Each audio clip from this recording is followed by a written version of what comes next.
बिस्मिल्लाहिर्रहमानिर्रहीम। Super sixes Bangkok में जीतकर जो टीम पाकिस्तान आई, चंदा लेकर खेलने गई थी, डोनेशंस लेकर अपने टिकट के पैसे करके गई और हराया किसको?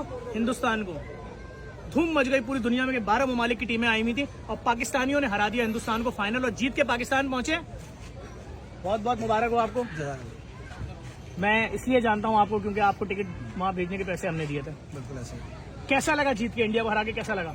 अच्छा तो बहुत लगा क्योंकि जाहिर सी बात है हम मुल्क को रिप्रेजेंट कर रहे थे वहाँ पे, और जाहिर सी बात है जहाँ जिस लेवल पे भी क्रिकेट हो रही होती है वो एक बहुत जब इतना बड़ा फतह का निशान लेकर बटन उतरे तो किसी ने रिसीव किया आपको आगे? नहीं, किसी ने भी रिसीव नहीं। हम तो एक्सपेक्ट कर रहे थे शायद कोई ना कोई आए हमें रिसीव किसी करने के चैनल ने वेलकम प्रमोट किया? कहीं आपका नहीं, किसी ने भी कहीं भी से किसी ने पूछा ही नहीं? बिल्कुल नहीं पूछा। अली भाई, ये हीरोज हैं, इंडिया को हरा के आ रहे हैं, क्या बोलेंगे यार? बहुत अफसोस की बात है जब मुझे आज पता चला कि हमारे मुल्क के हीरो, जो हीरोज हमारे मुल्क का नाम रोशन करके आए, उनको इज्जत नहीं दी है।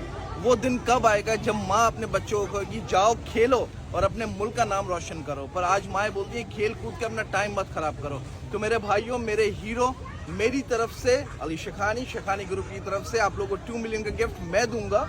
और मैं कहूँगा कि हमारे चैनल्स को कि प्लीज़ ये मॉर्निंग शोज वगैरह के अंदर हमारे हीरोज़ को प्रमोट किया जाए, ना कि उन लोगों को कि जो सिर्फ और सिर्फ बातें करते हैं। दुआ में याद रखें। बहुत शुक्रिया अली भाई, बहुत शुक्रिया।